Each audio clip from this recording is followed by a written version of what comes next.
메시지를 쭉 이렇게 들으면서 몇 가지 이렇게 머릿속에 들어오는 그 흐름이 있더라고요. 뭐냐면 초대교회의 그 세계 복음화를 이루는 주역 중에 두 사람을 꼽으라 한다면 목회자였던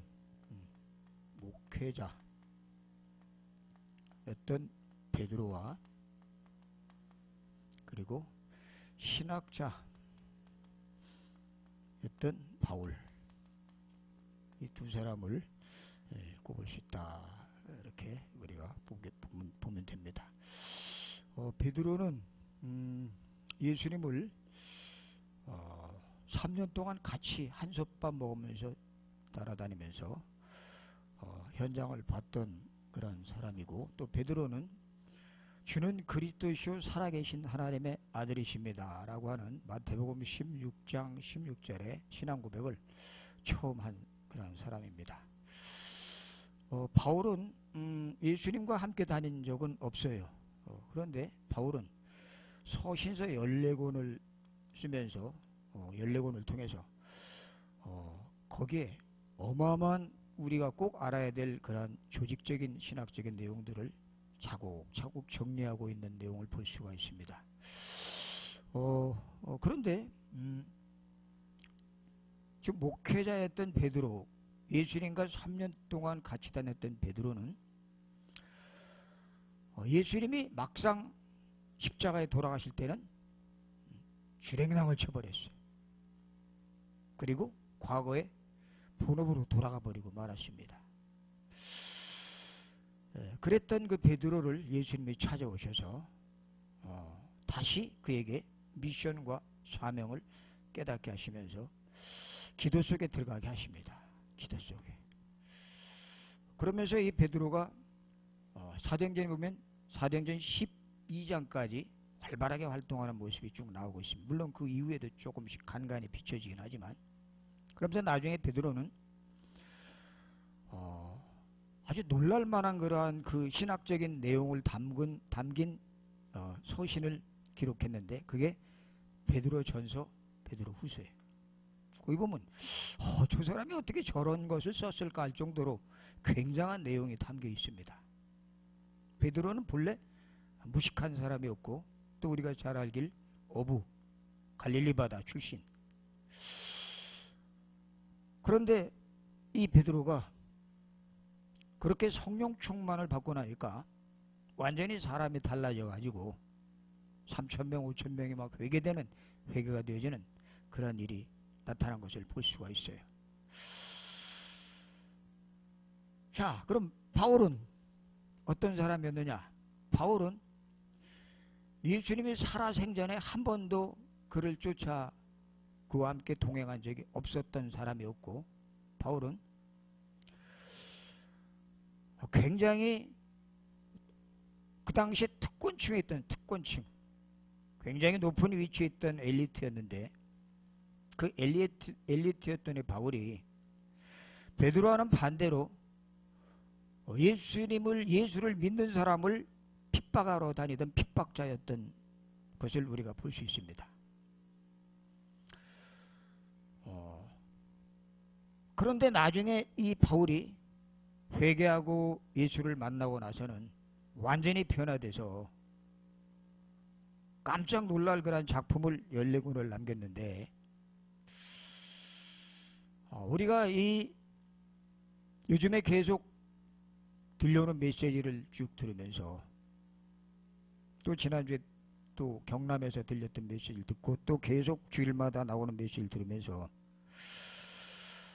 지금 우리 이 개혁교단에 하나님이 요구하고 있는 것이 뭔가, 우리가 또 그리고 어떻게 그 말씀의 흐름을 쫓아가야 될 것인가를 한번 오늘 말씀을 통해서 한번 잠깐 짚어보도록 하겠습니다.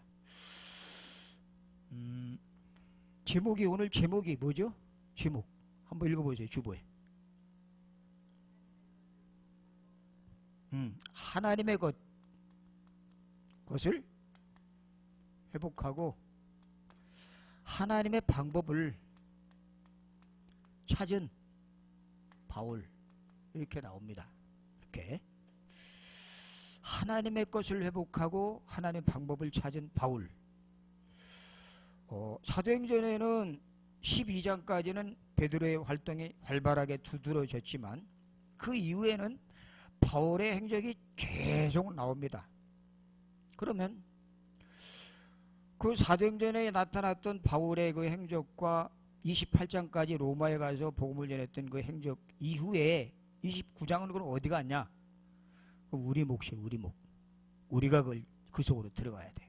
그러면 그 속에 들어가기 위해서는 바울이 성령의 충만함을 받고 바울이 요즘 말하는 세상의 틀을 바꾸는 그 어마어마한 성령의 역사 속에 들어갔던 그 축복을 우리가 맛봐야 되는데, 그러려면 어떻게 해야 되느냐?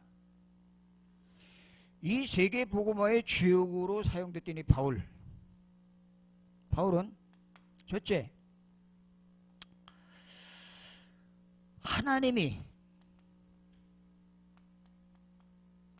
원하시는 자신을 찾았습니다. 하나님이 원하시는 나. 굉장히 중요하거든요, 이게. 베드로하고 바울이 틀린 점은 바울은 많이 배운 사람이에요. 최고의 학문의 도시 길리게아 다소라는 도시에 살았던 사람이고, 거기서 가말리엘이라고 하는 그런 아주 훌륭한 스승 밑에서 학문을 배웠던 사람이고, 또 헬라어도 능통하고 철학도 지식도 가지고 있고, 또 바리새인이었고, 또 그는 베냐민 지파 왕족이었어요. 왕족. 이스라엘의 첫 번째 왕이 사울이거든요. 그 사울이 베냐민 지파인데 그 베냐민 지파의 한 사람이 바로 바울이었습니다. 최고의 것을 다 가지고 있고 완전히 세상 말로 말하면 톱에 올랐던 사람, 서밋.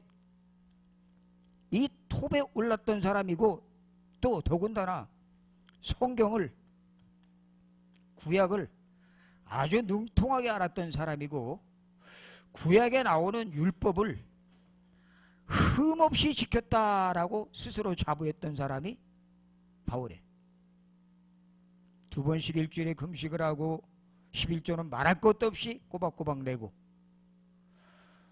요즘 말하면 완전 모범생인 신자였는데 그가 이상하게 베드로 초대교회 당시에 예수 믿는 사람들을 찾아다니면서 예수 믿는 자들을 잡아가지고 투옥시키고 죽이고 핍박하는 핍박자의 위치에 섰다는 사실입니다. 성경을 갖고 있음에도 불구하고, 하나님을 믿는다고 함에도 불구하고. 왜 그러느냐? 바울은 하나님이 원하시는 자기를 찾지 못했어요. 자기. 우리도 마찬가지예요. 세상에서 성공하고 세상에서 높은 자리에 올라가고 명예를 얻고, 또 그리고 많은 것을 얻었어도 내가 누군지 정확하게 알지 못하면 우리 인생은 탑에 올라가 놓고 나중엔 무너집니다. 그렇죠? 세상 사람들은 뭔가 욕구를 채우려고 애를 쓰고 있어요.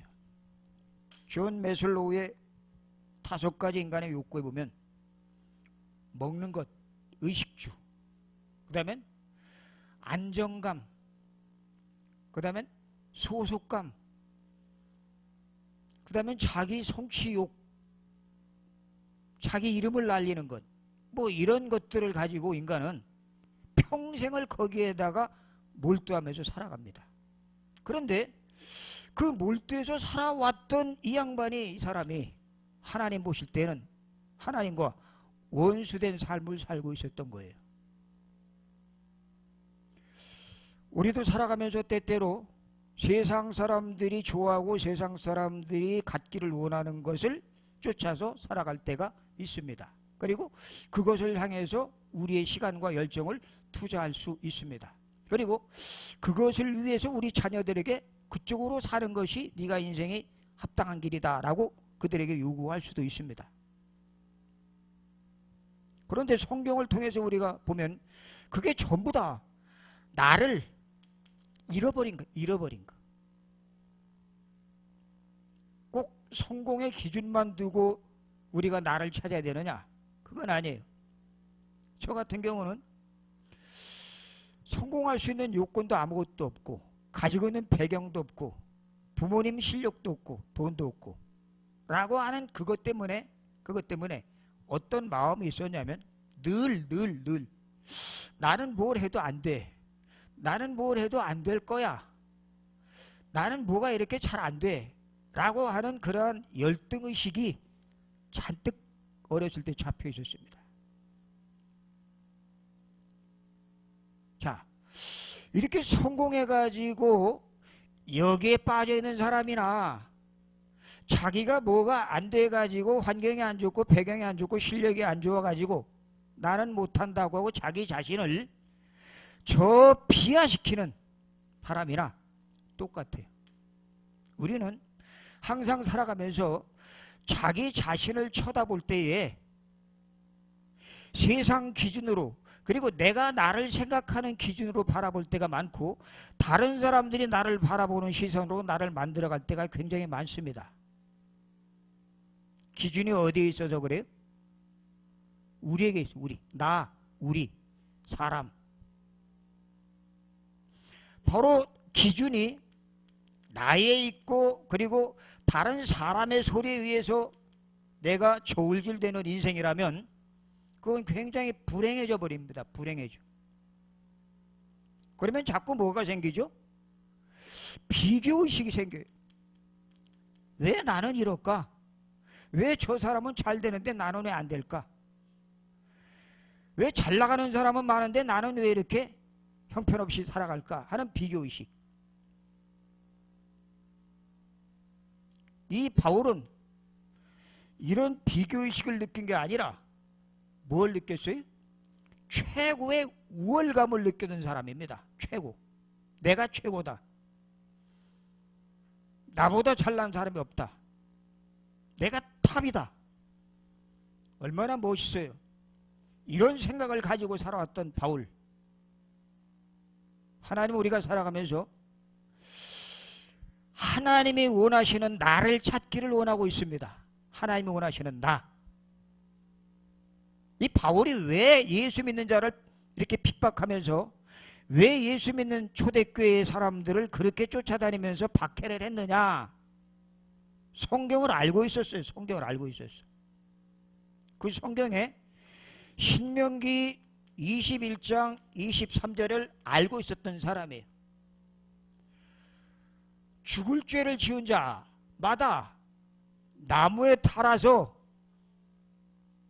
거기서 완전히 숨 떨어질 때까지 놔두는 그러한 구약의 사용법을 알고 있었고 이 나무에 달린 자마다 여호와 하나님에게 저주를 받은 자다 하는 사실을 알고 있었던 사람입니다.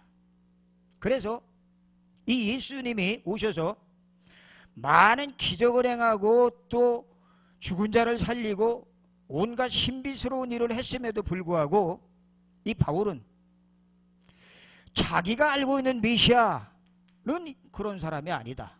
그리고 자기가 알고 있는 이 메시아는 왕으로 오실 메시아지 그렇게 저주받아서 십자가에서 나무에서 매달려 죽을 하나님의 저주받은 존재라는 그 사람은 메시아가 될 수가 없다 라는 생각이 잔뜩 잡혀있던 사람입니다.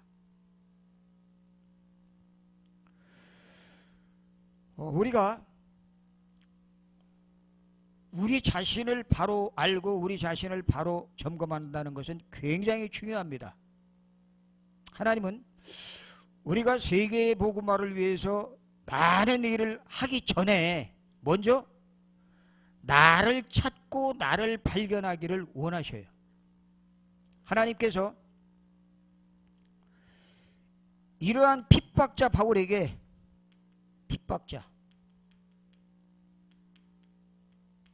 바울에게 사도행전 9장에 보니까 다메섹이라는 곳에서 바울에게 부활하신 예수님이 나타나십니다. 부활. 예수님의 제자들은 예수님이 살아계실 때의 생전의 모습을 보고 그를 따랐지만 이 바울은 십자가에 자기가 생각했던 저주받은 그 십자가에 죽고, 그리고 그 저주받은 십자가에 죽은 사람을 그리스도라고 믿고 있는 그 엉터리 생각을 가지고 있는 사람들의 생각을 바꿔주고 그들을 박해하는 일에 앞장섰던 이 바울이 다메섹에 가는 도중에 부활하신 예수를 만나면서 그 부활하신 예수께서 갑자기 강한 빛 가운데 그를 눈을 멀게 하시면서 그에게 자기 존재를 알리십니다. 네가 왜 나를 핍박하느냐. 바울이 깜짝 놀라요. 바울은 예수님을 핍박한 게 아니고 누구를 핍박했어요? 예수 믿는 사람을 핍박하러 다녔는데 예수님은, 부활하신 예수님은 바울에게 말씀하십니다. 네가 왜 나를 핍박하느냐. 바울이 깜짝 놀랍니다. 도대체 눈이 멀은 채 들려오는 그 소리 쪽을 향해서 말합니다. 주여, 도대체 누구십니까? 그때 예수님 말씀하십니다. 나는 네가 핍박하는 예수다. 나는 네가 핍박하는 예수다. 네가 너 누군 줄 아냐? 나를 핍박하고 있는 너가 도대체 누군 줄 아느냐고 바울의 존재를 알게 하시는 장면이 바로 사도행전 9장에 나오고 있습니다. 아주 극적인 체험이에요. 극적인 체험. 죽으신 예수, 저주받고 죽었다고 생각했던 그 예수, 그분이 부활하셔서 그 바울에게 영으로 나타나셔서, 소리 없이 나타나셔서, 보이지 않는 모습으로 나타나셔서 소리하시면서 말씀하시면서 나는 네가 핍박하는 예수다. 깜짝 놀라는 사건입니다. 이런 체험을 무슨 체험이라 그래요? 절대적인 체험이라 그래요. 절대적인 체험. 이 절대적인 체험을 한 사람들은 절대 잊어버릴 수가 없습니다. 각인이 돼버려요. 각인. 그러나 우리가 이런 절대적인 체험 속에 들어갈 필요는 없어요. 왜? 지금은 하나님께서 우리에게 말씀을 통해서 이 체험보다 더 극적인 체험을 하게 하시는 방법이 말씀입니다. 말씀을 잡아야 돼. 바울은 이 절대적인 체험을 통해 가지고 왜 그렇게 했을까요? 이 친구는 성경을 알고 있어요. 성경. 구약을 알고 있었던 이 친구에게는 제자들을 데리고 다니면서 이것저것 보여주게 했던 그 현장을 보였던 그 제자들과는 달리 부활하신 예수, 네가 십자가에 저주받은 자가 죽었다고 생각했던 그 십자가의 주인공이 바로 나다 라고 하는 사실을 알려준 장면이 사도행전 9장에 나타나고 있습니다. 여러분, 우리가 나를 찾아. 나. 저 여러분은 누구죠? 하나님의 자녀? 맞습니다. 그러나 그 이전에 우리는 창세기 1장 27절에 하나님의 형상대로 지음받은 존재입니다. 이걸 잊어버려. 구원받고 하나님의 자녀된 것만 알지, 영접해서 구원받은 것만 알지, 하나님의 형상대로 지음받았다는 사실을 놓쳐버려. 하나님의 형상대로 지음받았다는 사실은 뭘 말하는 거죠? 영적인 존재다. 영적 존재. 영적인 존재는 육에 잡히지 않는다는 사실을 말해주고 있는 겁니다. 그런데 우리는 살아가면서 육신적인 것, 보여지는 것, 잡히는 것, 시간과 열정을 투자해가지고 이루어 놓은 것, 것에 우리 의식이 좌지우지되고 맙니다. 그게 우리 인생이 실패할 수밖에 없는 이유라는 거예요. 하나님 우리를 만드실 때 영적인 존재로 만들었기 때문에 이 영적인 존재는 육신적으로 갑과 을을 따질 여지가 없습니다. 그런 거에 매이지가 않습니다. 그런 거에 잡히지가 않습니다. 왜? 처음 만든 아담과 하와는 육신에 잡혀가지고 그 육신에 매여서 살았던 존재가 아니에요. 그들은 하나님의 육신이 하나님의 형상을 가지고 마음껏 자유를 누리고 해방을 누리고 그리고 행복을 만끽하며 살았습니다. 그리고 육에 전혀 저촉을 받지 않았어요. 그런데 2000년 전에 예수님이 오셨을 당시에는 바리새인들 그리고 기득권자들이 그리고 유대인들이 또 이런 특권층에 있던 이런 사람들이 그 유대인들을 밑으로 깔아뭉개는 그러한 현실 속에서 계속적으로 이러한 비교의식을 느끼고 그리고 사람이 만들어 오는 그런 것에 우열을 따지게 되는 잘못된 자기를 붙잡고 살아갔던 것을 보게 돼요. 이렇게 돼버리면 절대로 세상의 틀을 바꿀 수가 없습니다. 안 바뀌어. 왜? 내가 세상의 틀 속에 들어가 있는데, 내가 창세기 3장의 틀 속에 들어가 있는데, 내가 이 속에 들어가서 이것이 좋다고 쫓아가고 내가 이것이 없음으로 해서 내가 열등감을 느끼고 나는 뭐가 안 되라고 하는 생각 속에 늘 잡혀있고 자기 비하 속에 잡혀있고 자기를 과소평가하고 좀 잘 되면 자기를 과대평가하는 그런 속에 빠져있는데,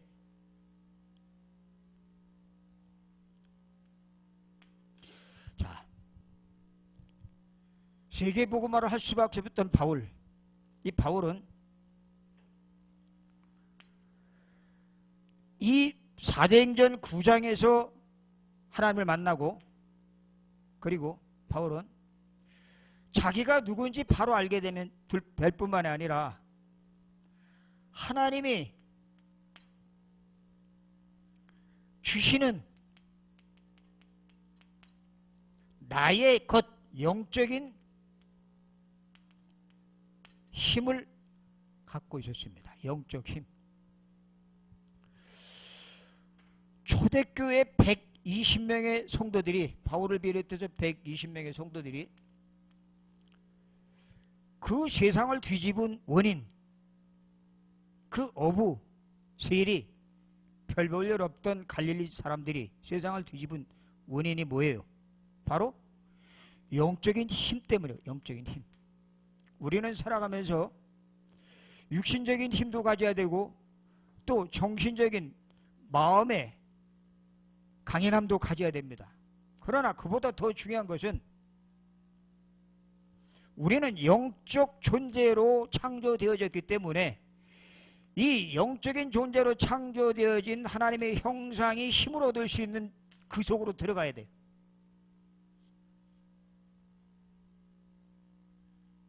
초대교회 120명의 성도들 다 흩어져 가지고 예수님을 배반하고 도망갔던 사람들, 저주했던 사람들, 예수님이 다시 찾아오셔서 하나씩 하나씩 다 끌어모읍니다. 그리고는 그들을 데리고 감람산으로 갑니다. 감람산. 그리고 감람산에 가셔서 뭘 확인시키지요? 내가 십자가에서 죽은 내가 그리고 부활한 내가 뭐라고요? 그리스도다. 그리스도. 여러분, 그리스도는 십자가에서 죽고 부활해야 그리스도입니다. 왜? 십자가에 죽은 사람은 많기 때문에. 그래서 바울은 십자가의 피와 부활 그것만 말했어요. 가는 곳마다. 그래야 하나님의 나라가 임하기 때문에. 그리고 베드로가 주는 그리스도시요 살아계신 하나님의 아들이십니다라고 고백했을 때에 그 베드로에게 복이 있도다. 이 고백에 내 교회를 세우겠다. 음부의 권세가 이지 못하게 하겠다. 천국 열쇠를 내게 주겠다. 모든 축복을 다 쏟아 부으시고 이제 내가 십자가에 죽고 다시 살아날 것이라고 얘기했을 때에, 그리고 그 이전에 내가 그리스도인 것을 아무에게도 말하지 말라. 왜 말하지 말라 그랬죠? 그리스도로서 행해야 될 마지막 부활까지 이루어지지 않았기 때문에 제자들에게 그 얘기를 하지 말라고 한 거예요. 그런데 그 예수님이 십자가에 죽으시고 나서 제자들을 불러 모아가지고, 자, 구약에 예언된 대로 난 죽었다. 그리고 살아났다. 자, 죽었다가 살아나신 분, 이분이 그리스도예요. 그리고 이분이 말씀하십니다. 요한은 물로 세례를 베풀었으나 너희는 몇 날이 못되어 성령으로 세례를 받을 것이다 라고 약속하신 그 약속. 자, 잘 보셔야 됩니다. 그리스도 갈보리산에서 하신 말씀 다 이루었다. 뭘? 저 여러분의 문제를 다 끝냈어요. 어떻게 하심으로? 하나님이 사람의 몸을 입고 오셔서 죽으심으로 다 끝냈어요. 그렇죠?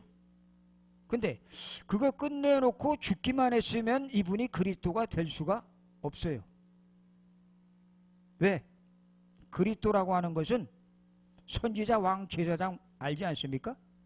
그리스도라는 말은 그분이 지금 살아계셔서 그 일을 하셔야 돼요. 그 일을 살아계셔서. 근데 이분이 십자가에서 죽으시고 그리고 살아나셨는데 왜 살아나셨어요? 그 모든 문제를 다 해결하시고, 내가 사람의 몸을 입고 와서 죽었지만 나는 원래 하나님이다. 나는 원래 죽음에 잡히는 분이 아니다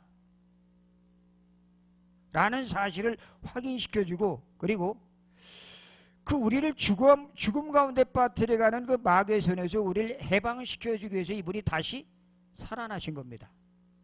그리고 그렇게 살아나신 또 다른 이유는, 그분이 살아나셔야 예수님 베드로와 제자들과 함께 있을 때에 육신의 몸으로 함께 다녔던 그 차원이 아니라 영적인 영으로 함께 할 수 있는 비밀이 부활하셔야 되기 때문에, 그래서 이분이 부활하셨습니다. 그리고 감람산에 제자들을 데리고 가셔서 자신이 누군지를 정확하게 설명을 했어요. 그리고는 이 그리스도를 바로 알고, 십자가에 죽으시고 부활하신 예수 그리스도를 알고, 이분이 주신 또 다른 약속, 성령 충만, 이걸 기다려라 라고 말씀하셨어요. 제자들은, 복음서에 있을 때의 제자들은 예수님이 아직 부활하지 않았기 때문에, 십자가에 죽고 부활하지 않았기 때문에 복음서에 있는 제자들은 성령에 충만한 것을 예수님이 계속 말씀하시는 것을 들었기만 했지 실제적으로 성령 충만 속에 들어갈 수가 없었습니다. 그렇죠? 그런데 예수님과 함께 다니지 않았던 3년 동안 같이 다니지 않았고 도리어 핍박했던 바울은 그 속에 들어갔어요. 성령 충만함 속에 들어갔어요. 우리가 영적인 힘, 그럼 뭘 얘기합니까? 바로 이 그리스도, 그리고 부활하신 예수 그리스도를 통해서 이루어지는 하나님의 나라, 그리고 이분이 약속하신 성령 충만, 이걸 믿고 왜? 이미 앞에 것들이 이루어졌기 때문에 이걸 믿고 뭐 하는 것? 깊은 기도 속에 들어가는 작업이 있어줘야 돼요. 바울은, 이 초대교회 사람들은 이 기도하기 위해서 감람산에서 40일을 있으면서 마가다락방으로 장소로 옮겨서 거기서 며칠? 10일 동안 전혀 기도에 힘쓴 것을 보게 됩니다. 근데 바울은 이 속에 없었어요. 이 속에. 그럼 바울은 어떻게 했느냐? 오늘 성경 한번 보겠습니다. 갈라디아서 1장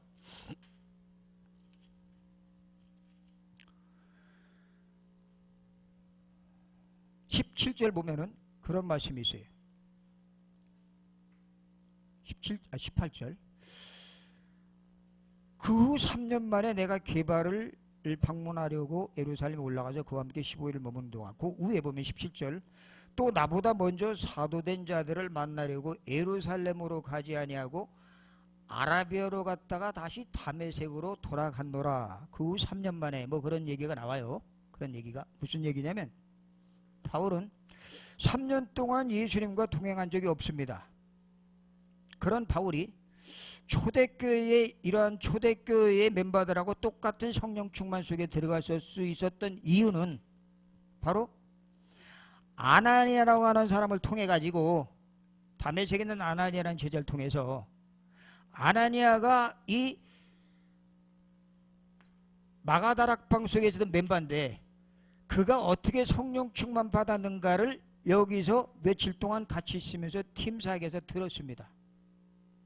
그걸 듣고 나서 내가 지금까지 알았던 이 구약에 알고 있었던 이 율법 성경을 전부 재해석해야 되겠구나 라는 생각을 가지고 회심하자마자 잠시 복음을 전하는 어간 잠시 빼고는 어디로 갔다고요?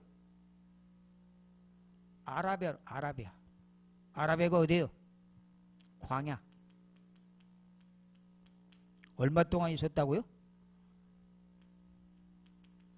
3년. 우리더러 이렇게 3년씩 어디 가서 집중하고 있으라 그러면 쉽지 않겠죠, 여기죠? 바쁜데. 바빠요. 이 기도는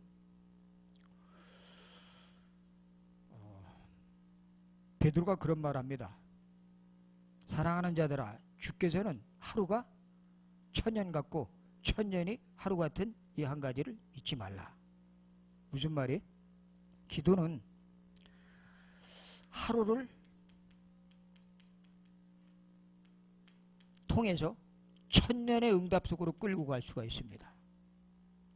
하루를 통해서. 기도는 하루가 천년 같고 천년이 하루 같은 이 한 가지를 잊지 말라 하고 베드로후서 3장 8절에 말하고 있어요. 5장 8절인가 말하고 있어요. 근데 기도는 시간을 확 단축시키기도 하고, 기도는 시간을 확 연장시키기도 합니다. 이게 하나님의 역사예요. 하나님의 역사. 그래서 우리가 이 성령 충만함 이 속에 들어가야 되는데, 그 들어가기 위해서는 반드시 선행되어야 될 것이 갈보리산에서 십자가 주신 그리스도. 이분이 나의 모든 문제를 다 끝냈구나. 그리고 이분이 부활하셔서 지금 살아서 내 속에 함께 계시고, 저 보좌에 계신 그분이, 하늘과 땅의 모든 권세를 가진 그분이 지금 나와 함께 계시구나 하는 사실이 믿어지는 기도 속에 들어가야 됩니다. 믿어지는 기도. 이 초대교회 성도들과 이 120명의 성도들과 이 바울은 이게 믿어지기 시작했어요. 믿어지기 시작하니까 어떤 일이 생깁니까?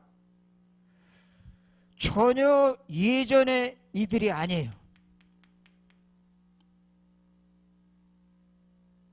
그리고 들어가는 현장마다 바로 그 예수가 그리스도다, 그분이 십자가에 죽고 부활했어야만 할 이유를 아주 당당하게 얘기를 합니다. 당당하게.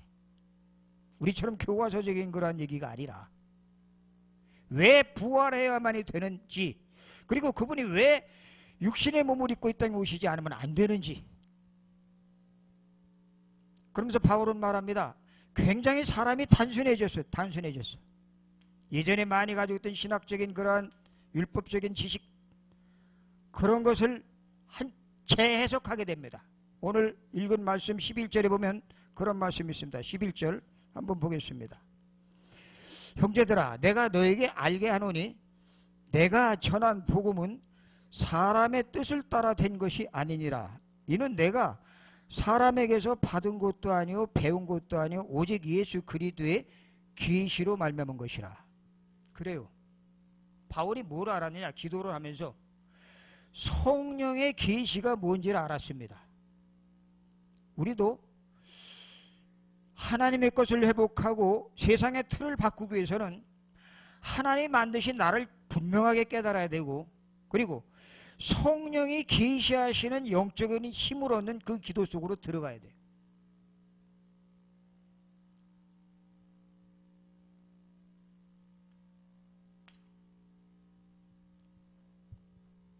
우리 힘으로는 세계복음화를 못합니다. 그런데 지금 세계를 막 주무르고 있는 단체들이 있죠. 3단체라고 그래서 3단체. 그들은 이건 없어요. 이건. 그런데 그들은 깊은 집중 기도 속에 들어가서 어떻게 해요?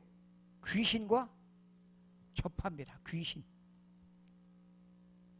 귀신하고 접신을 하다 보니까 놀라운 능력이 놀라운 능력.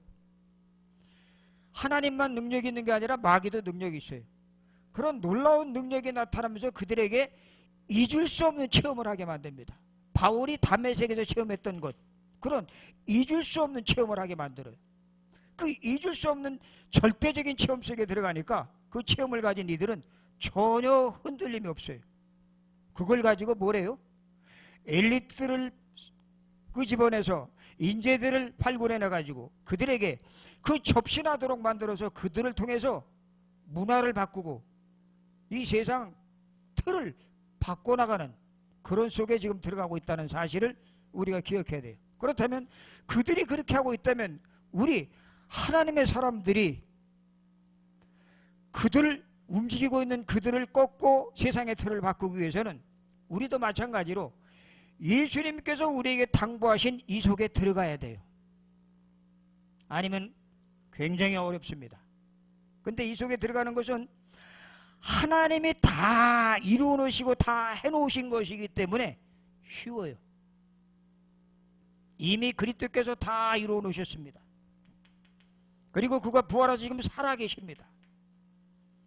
살아서 하늘과 땅의 모든 권세를 가지고 계시고 보좌에 계신 그분이, 그 신분이 저와 여러분의 신분인 것을 기도를 통해서 믿어지는 날이 올 것입니다. 멀리 있는 분이 아니에요. 그 보좌에 계신 그 성삼위 하나님의 역사가 저게 내 신분이구나. 우리는 하나님이 우리를 처음 만들 때 하나님의 형상으로 만들었는데 처음에 주신 하나님이 우리에게 주신 권세와 능력, 어마어마한 걸 주셨습니다. 신분과 권세를 주셨는데 우리는 그리스도가 할 수 있는 모든 것을 할 수 있는 신분과 권세를 주었어요. 그럼 우리가 그리스도냐? 우린 피조물이 피조물. 근데 예수께서 모든 문제를 다 끝내시고 우리에게 왕, 선지자, 제사장의 모든 권세를 우리에게 다 주셨습니다. 근데 우리는 이걸 싸그리 놓쳐버리고 내가 뭘 해서, 내가 뭘 열심히 해서 그렇게 갖고 살아가는 것이 우리 삶의 기준이 돼버렸어요. 그럼 신앙생활도 그렇게 해버려요. 그럼 열심히 하는데도 뭐가 안 되니까 낙심하고 열등감에 빠지고 자괴감에 빠지고 과소평가하고 자기를, 그 전부 속임수. 속으면 안 돼요. 하나님이 만드신 나, 하나님이 원하시는 나, 상실돼 버린 나를 빨리 찾는 것이 세상의 틀을 바꾸는 첩경이 됩니다. 그리고 이미 다 이루어 놓으신 것, 다 끝내 놓으신 것, 이 속에 들어가야 돼요. 지금 우리 개혁교단 다락방 시간표는 이쪽으로 들어가라. 이쪽으로. 유 목사님 지금 계속 얘기하고 있습니다. 뭐라고? 목회자는 많은데 전도자가 없다. 전도자. 현장을 아는 사람이 없다. 현장. 신학자는 많이 나오는데 현장을 아는 전도자가 없다.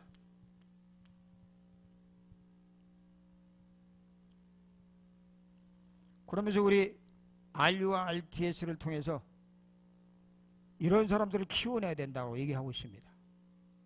저도 마찬가지. 저도 목회를 하면서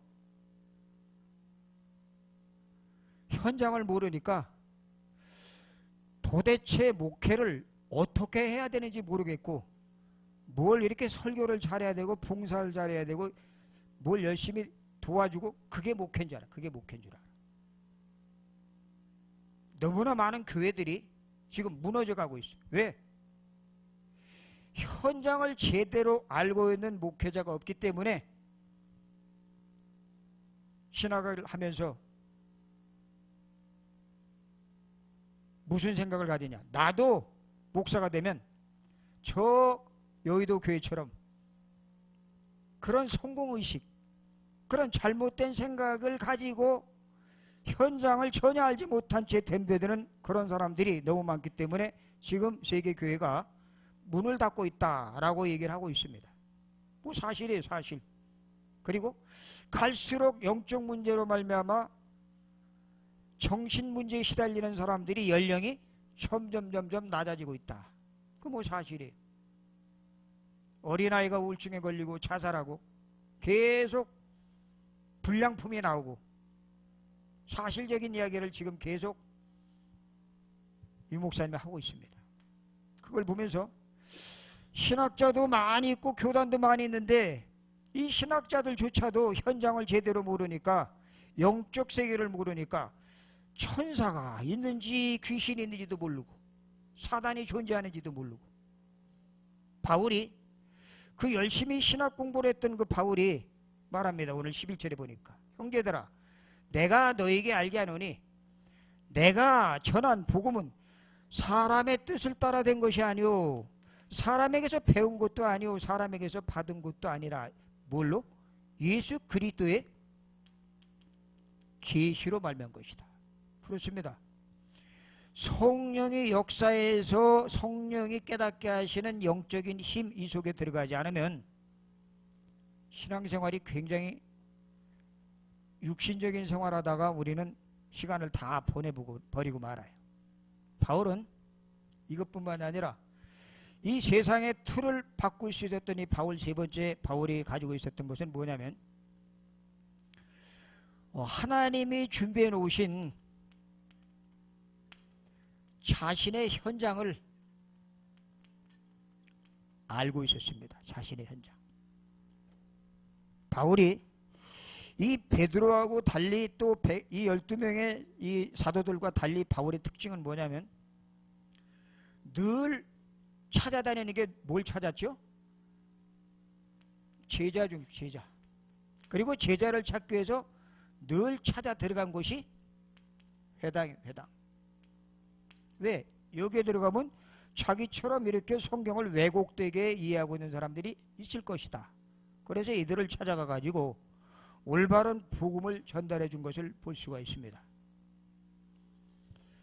바울이 가서 복음을 전하고 예수가 바로 그리스도고 그가 부활하셔서 지금 우리와 함께 계시다는 사실을 아주 강한 어조로 전달할 때에 이 제자들이 세워지는데, 베드로는 부흥을 위해서 움직였다면, 목회를 위해서, 이 바울은 아주 절대 없어서는 안 될 그 제자와, 그리고 그 제자를 통해서 또 다른 제자가 생산될 수 있는 그런 후대를 위해서 움직인 것을 볼 수가 있어요.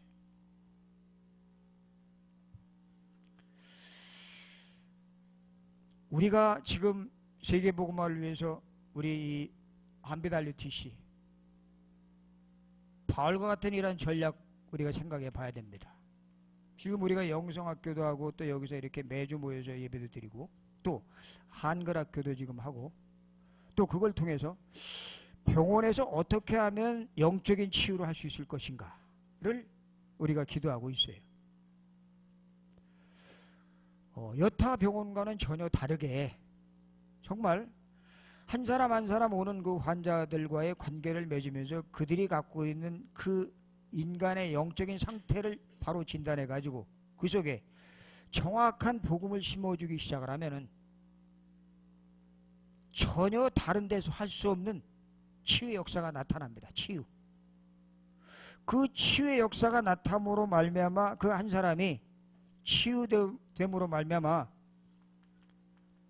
서밋의 자리에 설 수 있다는 사실을 바울은 정확하게 알고 있었고, 왜? 자기가 그렇게 살아왔었으니까. 그래 바울은 가는 곳마다 회당을 찾아가고, 그리고 가서 제자가 누가 있는가 하고 살피고 제자 세우는 일에 무언 시선을 집중한 것을 보게 됩니다. 그렇다면 우리도 마찬가지. 이 경주 지역 굉장히 매력이 있는 지역이에요. 여기가. 왜냐? 신라 천년 도성이 천년 동안 변하지 않는 그 모습을 그대로 간직하고 있는 지 경주입니다. 그럼 이 경주가, 이 인구는 26만 28만 밖에 안 되는 이 경주에 하나님이 왜 저와 여러분을 여기에 두셔서 이런 복음을 듣게 하시는가? 분명히 이 경주 지역에는 하나님이 원하시고 하나님이 계획하신 부분이 있기 때문에 그래요. 그 속에 들어가라고, 그걸 찾으라고, 그걸 찾아서 뭐 하라고요? 이 잘못된 세상의 틀을 바꿔버리라고. 바꿔야 돼요. 제가 경주에 오래 있었던 어느 목사님에게 얘기를 들었어요. 목사님이 그러더라고. 경주에는 원로 목사가 몇 명이 없습니다. 그래요. 원로 목사. 원로 목사는 교회에서 몇 년 심호해야 되죠? 20년. 근데 경주에는 원로 목사가 손가락에 꼽을 정도. 손가락에 꼽을 정도. 제가 그 얘기를 들으면서 무슨 생각이 드냐면, 아, 경주의 영적 흐름이 그렇게 흘러가고 있구나. 원로 목사가 없다는 말은 원로 목사를 교회에서 세우고 있다는 거예요? 안 세우고 있다는 거예요? 안 세워. 안 세운다는 말은 원로로 목사님을 대접하지 않고 있다는 말은 그 목사님이 그 교회에 뭘 안 세웠어요? 제자가 없대. 제자가 없어. 영적인 흐름이, 경주의 흐름이 이렇게 보이더라고. 아, 경주는 이런 동네구나. 경주는 이런 곳이 경주구나. 경주 교회가 이렇구나. 교회가 250개가 있는데 원로 목사가 손가락에 꼽을 정도. 원로로 가려고 그러면 잘라버리고 또 잘라버리고. 그럼 그 원로가 제대로 언약을 붙잡은 제자를 키웠다는 거예요? 못 키웠다는 거예요? 안 되고 있다는 거예요. 이 경주의 흐름. 그럼 이걸 바꿔야 돼. 어떻게? 아, 저런 중직자나 저런 목회자 중심으로 움직여서 되는 것이 아니구나. 아니구나. 철저하게 렘넌트를 키워야 되고, 철저하게 지금 새로 일어나는 새신자들을 통해 가지고 경주의 영적인 흐름을 바꿔나가야 되겠구나. 그게 저와 여러분이 붙잡아야 될 하나님의 계획이에요. 전 경주에 250개가 넘는 교회가 있는데 그 중에 원로 목사가 손가락에 꼽을 정도라는 소리를 듣고 심각하다, 심각해. 자기를 말씀으로 양육하고 말씀으로 계속 지도해준 목사가 당연히 그 교회 원로가 돼가지고 그 교회를 기도하면서 그 밑에 또 자라오는 제자들을 키워주는 것이 당연한 풍토여야 되는데 그게 사라져버렸어. 그걸 보면서 그렇다면 경주의 천년 신라 왕궁 시절에는 어땠는가? 뭐 마찬가지겠죠. 그때도 서로 끌어내리려고 하고 당파 싸움하고 뭐 별짓 다 있겠죠.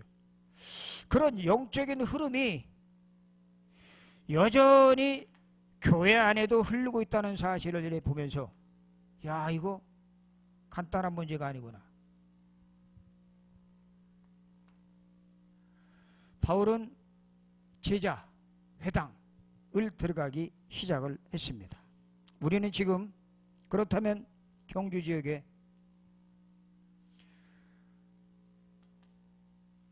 교인들이 찾아오고 그리고 갈급한 자들이 찾아오고 그리고 지금 우리가 한글학교나 영성학교를 유지하는 이유는 그게 어찌 보면 플랫폼이고 어장이라고 할 수 있어요. 플랫폼. 그리고 여기 이 장소가 굉장히 중요한 어장이라고 할 수 있어요. 이걸 통해서 그들이 이곳에 와서 이 성령의 능력을 체험하게 만들고 그 성령의 능력을 체험하게 만들어서 그들이 하나님이 주시는 힘으로 지금 우상 숭배하는 자들이 접신에 빠져가지고 그들이 세상 문화를 바꾸는 것을 우리가 뒤집어 바꿀 수 있는 그러한 속으로 우리가 들어가야 돼.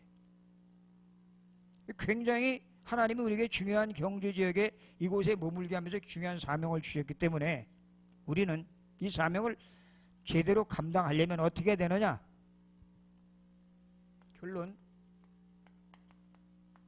뭘 많이 하는 게 아니라 바울은 14권의 서신을 쓰면서 서신서 맨 앞장 1장에 항상 고백하는 고백이 있어요. 그게 뭐냐? 주 예수 그리스도로 말미암아 하나님의 자녀된 나, 그리고 예수 그리스도로 말미암아 사도된 나, 그리고 구원받은 나. 항상 바울은 구원에 감사와 감격을 늘 누렸습니다.